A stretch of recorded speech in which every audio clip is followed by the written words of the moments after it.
सरोज कुमार मिठारी यांचं आत्मकथन वळण. वळण. मी कोण आहे, कुठून आलो, कुठं जायचं या प्रश्नांचा शोध घेऊ इच्छिणाऱ्या प्रत्येक व्यक्तीसाठी भरकटलेलं जहाज मार्गस्थ करणारा दीपस्तंभ. ते वाचून जपाल, जोपासाल तर तुमच्या आयुष्याचंही सोनं झाल्याशिवाय राहणार नाही. डॉक्टर सुनील कुमार लवटे. भाग 4. गल्लीत शिवशक्ती मंडळाच्या सार्वजनिक गणेशोत्सवात आमचा सक्रिय सहभाग. गणपती उत्सवात गावातील सजीव देखाव्यांची आणि झांज पथकाची सुरुवात येथूनच झालेली. मात्र एकदा देखाव्यात आमची झालेली फजितीही लक्षात राहण्यासारखी. गल्लीतील नामदेव मगदूम हा हरहुन्नरी कार्यकर्ता. देखाव्यासाठी तो महाभारताची नाटके रचायचा आणि कृष्णही तोच व्हायचा. मराठी हिंदी गीतांचे मिश्रण असलेले ते आधुनिक महाभारत होते. यात मी द्रौपदीचे पात्र करीत होतो.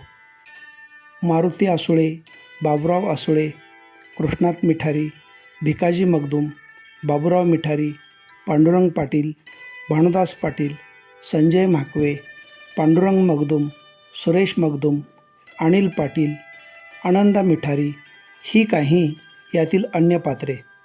चौकात नाटकाचा प्रयोग होता. लोकांची भरपूर गर्दी जमलेली. यात माझे म्हणजे द्रौपदीचे वस्त्रहरण प्रसंग सुरू होता. देरे कान्हा देरे चोळी अन लुगडी या गीतावर मी कृष्णाची याचना करत होतो.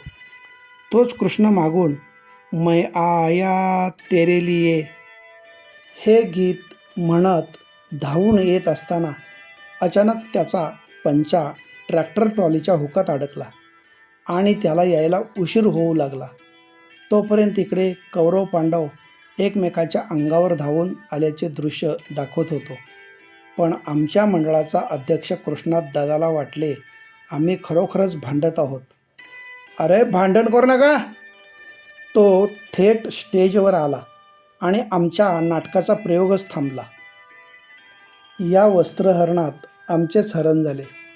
नंतर चुका टाळून आम्ही चांगले प्रयोग केले. लोकांनीही त्यांना दाद दिली. पण दुसऱ्या दिवशी शाळेत अभ्यास सोडून नाटके करत फिरत असल्यावरून वारके सरांनी माझे जाहीर हरण केले. ते वेगळेच.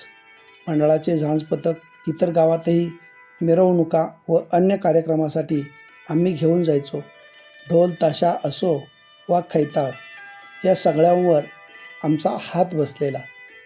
त्यामुळं अनेक रात्री या झांज पथकाच्या सरावात जायच्या. लहानपणापासूनची माझी चित्रपट पाहण्याची हौस इथेही थांबली नव्हती.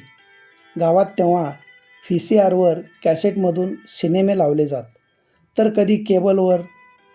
त्यामुळे ज्यांच्या घरी TV ला हे सिनेमे लावत तिकडे आमचे टोळके रात्रभर मुक्कामाला. भिकाजी, मी, माधू, पिंटू असे सगळे रात्रीच्या दौऱ्यावर.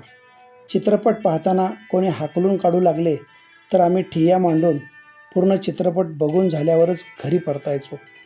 आता तर आम्ही मित्र स्वतःच वर्गणी काढून सिनेमाचे कॅसेट्स आणून हवे ते चित्रपट पाहू लागलो. एकदा दादा कोंडके यांचा तुमचं आमचं जमलं हा चित्रपट आम्ही पाहिला आणि ठरवले त्या चित्रपटातील वाघ्या कुत्र्यासारखा आपलाही वाघ्या पाहिजेच. मग सुरू झाली आमची कुत्र्याचे पिल्लू शोधण्याची मोहीम. म्हसोबा माळवाडीला एका कुत्रीची पिल्ले आम्हाला दिसली आणि मी, माधू, पिंटू अशा तिघांनी 3 पिल्ली पळवून घरी आणली.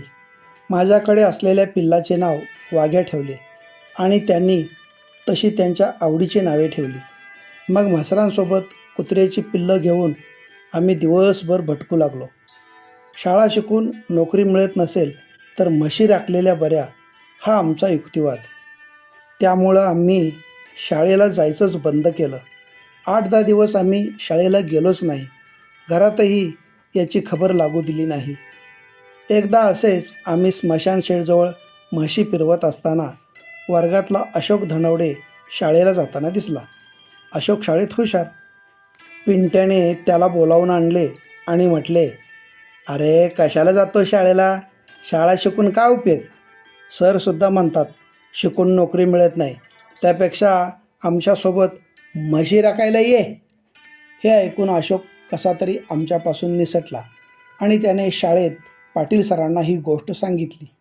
सरांनी 10-12 पोरं आम्हाला पकडून आणायला आमच्या मागावर पाठवून दिली. मग आम्ही तेथूनही पसार.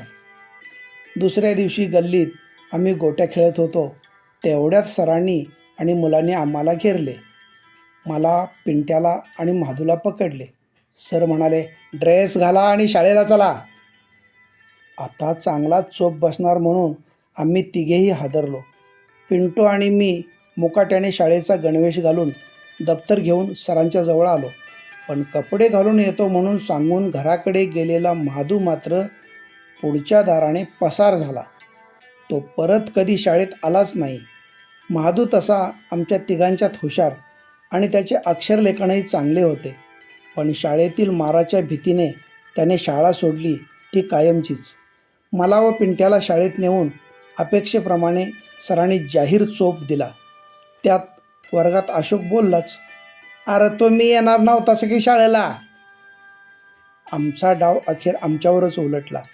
इकडे कुत्रं पाळण्याची आमची हौस लवकरच मावळली. म्हादू आणि पिंटूने घरच्यांच्या विरोधामुळे त्यांच्याकडील पिल्लांना सोडून दिले. वाघ्या तेवढा माझ्याजवळ राहिला. आईने विरोध केला, पण त्याला सोडून आले तरी तो घरी परत येऊ लागला. पुढे तो सगळ्यांचाच चांगला सोबती झाला. या काळातच पोहणे, सायकल चालवणे हे उद्योग मोठ्या प्रयासाने शिकलो. 8वीतील माझी शाळेबद्दलची अनास्था आईच्या लक्षात आली. तिने सरळ शाळेचे संचालक संकपाळदाजी यांच्या कानावर ही गोष्ट घातली. आई त्यांच्या घरी आधी घरकाम करायला जायची. संकपाळदाजींनी माझी समजूत काढली. बाळा, शिकलास तर पुढं चांगलं दिवस बघशील, नाहीतर बाबासारखं फिरायचं नशीब येईल. संकपाळदाजींबद्दल मला आदर होता. शिरगावात ते घर जावई म्हणून आलेले आणि शिक्षण व समाजकारणातही आपल्या परीने कार्यरत होते. त्यात संकपाळदाजी आणि माझे इंग्रजीचे पहिले शिक्षक परीट गुरुजी हे दोघेही कुन्नूरचे. दाजीही त्यांना ओळखत असत. त्यामुळे दाजींच्या समजुतीनंतर मी 8वीत पुन्हा जाऊ लागलो.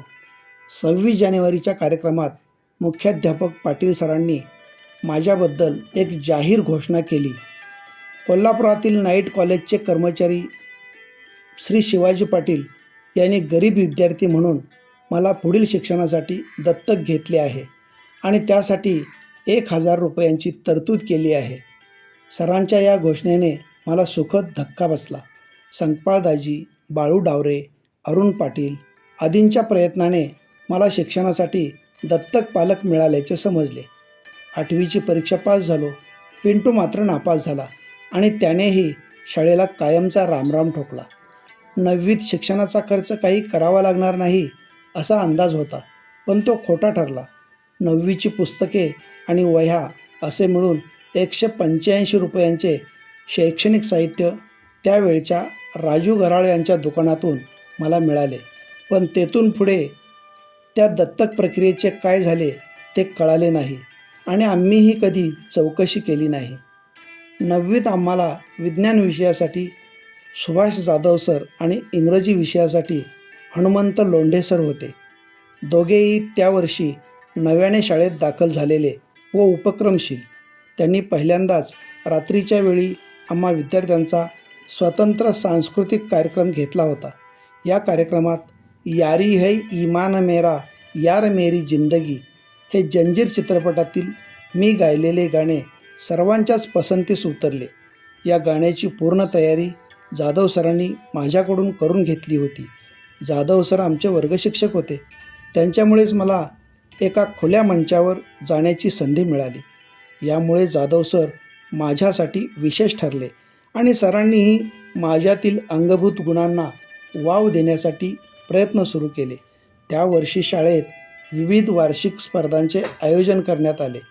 सरांनी मला काव्यवाचन स्पर्धेत भाग घेण्यासाठी उभे केले.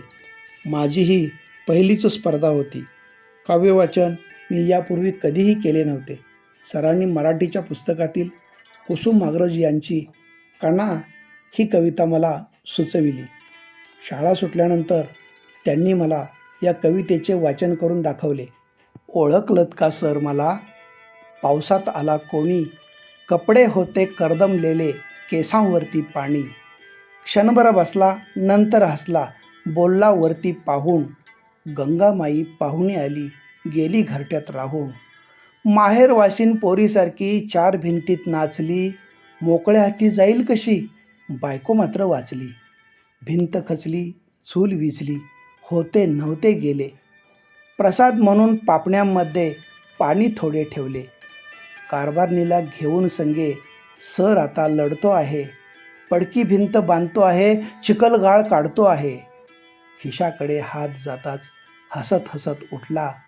पैसे नकोत सर, जरा एकटेपणा वाटला. मोडून पडला संसार तरी मोडला नाही कणा. पाठीवरती हात ठेवून नुसते लढ म्हणा, नुसते लढ म्हणा. ती ऐकून सर आणि माझा पूर्ण वर्गच खुश झाला. माझे परिश्रम वाया गेले नाहीत.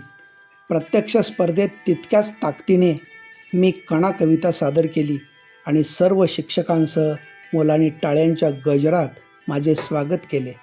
स्पर्धेत माझाच पहिला क्रमांक आला. आयुष्यात मिळालेले ते माझे पहिलेच यश. या यशाने भाषण असो किंवा काव्यवाचन या स्पर्धांची भीती कायमची गेली.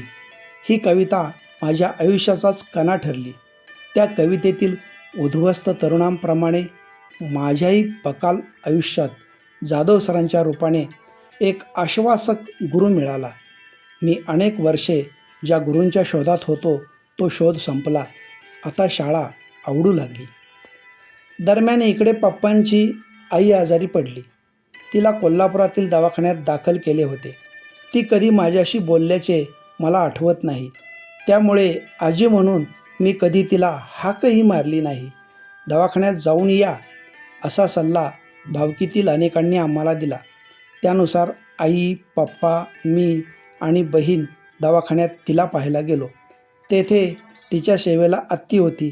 तिने आम्हाला पाहून तोंड फिरवले, पण तोच झोपलेल्या आजीने त्याही स्थितीत उठून आमच्याकडे समोर हात केले. तेव्हा आम्ही सगळेच तिच्याजवळ गेलो. आजी पहिल्यांदाच मला आणि बहिणीला कुशीत घेऊन रडत होती.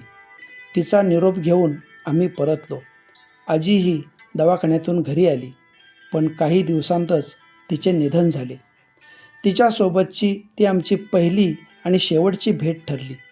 पण या घटनेने घरातील वातावरण मात्र पूर्ण बदलून गेले. पप्पांचा लहान भाऊ बबन तात्या आपली बायको आणि 3 मुलांसह आमच्या शेजारीच राहायचा. तो आमच्याशी कधी बोलत नव्हता, पण आजीच्या निधनानंतर तो खूपच धीर गंभीर झाल्याचे दिसत होते. तेव्हापासून तो आमच्याशीही बोलू लागला. घर आणि शेतीची वाटणी आता सर्वांनाच मिळायला हवी अशी त्याची भूमिका होती. त्याच्या या भूमिकेला आतीने मात्र विरोध केला आणि घरात दाद मिळत नसल्याच्या नैराश्यातून अखेर त्याने कीटकनाशक औषध प्राशन करून मृत्यूला कवटाळले. बबन तात्याच्या अकाली जाण्याने त्याचे कुटुंब मात्र उघड्यावर पडले. या सगळ्या दुर्दशेला आत्तीच कारणीभूत आहे आणि आमच्याही मागे वनवास लावायला तीच जबाबदार आहे अशी माझी समजूत पक्की होऊ लागली आणि मनात सुडाची भावना तीव्र होऊ लागली. अभ्यास सोडून गुप्ती, चाकू, फायटर पंच आदी हत्यारे मी घरी जमवू लागलो. माझ्या वर्तनातील हे बदल आईने ताडले आणि सरळ जाधव सरांना जाऊन सांगितले. जाधव सरांनी माझी समजूत काढल्यानंतर माझी सोडाची भावना शांत झाली. दरम्यान अरविंद तात्याने माणूसपण दाखवून बबन तात्याच्या कुटुंबाला आसरा दिला. या घरगुती कोलाहलातच माझी 9वी संपली आणि 10वीचे वर्ष सुरू झाले. परिस्थिती हालाकीची असल्याने 10वी आणि पुढचे शिक्षण मी कोल्हापुरात एका निवासी शाळेत राहून घ्यावे असा सल्ला गावातील के.डी. पाटील सरांनी आम्हाला दिला. वर्गमित्र उदयलाही हा सल्ला पटला होता. त्यानुसार मी आणि आई दाखला मागणीसाठी शाळेत जाधव सरांच्याकडे गेलो. तेव्हा त्यांनी दाखला देण्यास तीव्र विरोध केला. सरोज हुशार आहे, फक्त त्याला योग्य मार्गदर्शन गरजेचे आहे. वेळ पडलीच तर तुमच्या मुलासाठी मी MIDCमध्ये भीक मागेन, पण तो माझ्यासमोरच शाळा शिकला पाहिजे. हे जाधव सरांचे तळमळीचे बोलणे ऐकून आम्ही कोल्हापूरला जाण्याचा निर्णय रद्द केला. शाळेत 10वीचे वर्ष कडक शिस्तीचे होते, कारण निकालाच्या गुणवत्ता वाढीसाठी सर्व शिक्षक प्रयत्नशील होते. दरम्यान समाजशास्त्र विषयासाठी LD पाटील सर आणि गणित विषयासाठी BG पाटील सर शाळेत रुजू झाले होते. BG पाटील सर आमचे वर्गशिक्षक झाले. वर्गात विष्णू पाटील, अशोक धनवडे, अनिल गायकवाड, सविता चव्हाण, संगीता पाटील, जयश्री पाटील, अश्विनी एरंडोले यांची पहिल्या 5 नंबरात नेहमीच चढाओढ. गोरखनाथ पाटील, संतोष पाटील, संदीप पाटील, अनिल सुतार, सचिन सुतार, अभिजित कोरे, युवराज शिरगावे, उदय पाटील, प्रकाश गुरव, उत्तम डावरे, मोहन पाटील, नंदू डावरे, नंदू पाटील, संतोष कुरणे, अमर चव्हाण, सुभाष पाटील, शरद कांबळे, विष्णू कांबळे, शशिकांत कांबळे यांच्यासह पद्मावती जाधव, अस्मिता पाटील, माया जाधव, सुरेखा चव्हाण, सुनीता चव्हाण, सारिका मेटील हे सर्व माझे वर्गाध्यायी. मुख्याध्यापक पाटील सरांनी अभ्यासिका सुरू केली. सकाळ सायंकाळ अभ्यासिका. पुन्हा सर्व मुले झोपायलाही शाळेतच. अधिकाधिक वेळ मुलांनी अभ्यास करावा हा त्या पाठीमागचा उद्देश. स्वतः सर्व शिक्षकही आमच्यासोबत मुक्कामाला थांबायचे. वक्तृत्व स्पर्धांतील सहभागामुळे मीही आता नियमित अभ्यासाला लागलो होतो. पण गणिताचे आणि माझे सूत अद्याप जुळले नव्हते. किंबहुना हा विषय माझी 10वीची दांडी उडविणार अशी भीतीही मला वाटायची. पहिल्या चाचणी परीक्षेचा निकाल लागला आणि आश्चर्य म्हणजे पहिले जे 10 विद्यार्थी उत्तीर्ण झाले होते त्यात मी सुद्धा होतो. बाकी मुले गणितात 2-3 गुणांनी नापास झाली होती. यामुळे वर्गशिक्षक असलेले गणिताचे पाटील सर माझ्यावर खुश होते. पण माझी गणितातील झेप मला माहीत होती. मी शाळा सुटल्यावर सरांना भेटलो आणि या विषयामधील माझी अडचण प्रामाणिकपणे सांगितली. तेव्हा सरांनीही वस्तुस्थिती समजून घेतली. भूमितीमधील सर्व प्रमेये, सिद्धांत तू तोंडपाठ करून ठेव आणि गणितातील वस्तुनिष्ठ व सुलभ प्रश्नांचा विचार कर असा पर्याय त्यांनी मला दिला. मी तो गणित विषयासाठी अनुसरला. गणितासाठी आणखी एक नामी उपाय मी शोधला. वर्गमित्र गोरखचा इंग्रजी विषय यथातथाच होता. त्याने माझ्याकडून इंग्रजीसाठी मार्गदर्शन घेतले आणि मी त्याच्याकडून गणितासाठी. त्याच्या शेतातल्या खोपीजवळ आमचा हा अभ्यासपाठ अनेक दिवस चालू राहिला. दोघांनी मिळून एकमेकांतील कच्चे दुवे दूर करण्याचा प्रयत्न केला. धन्यवाद.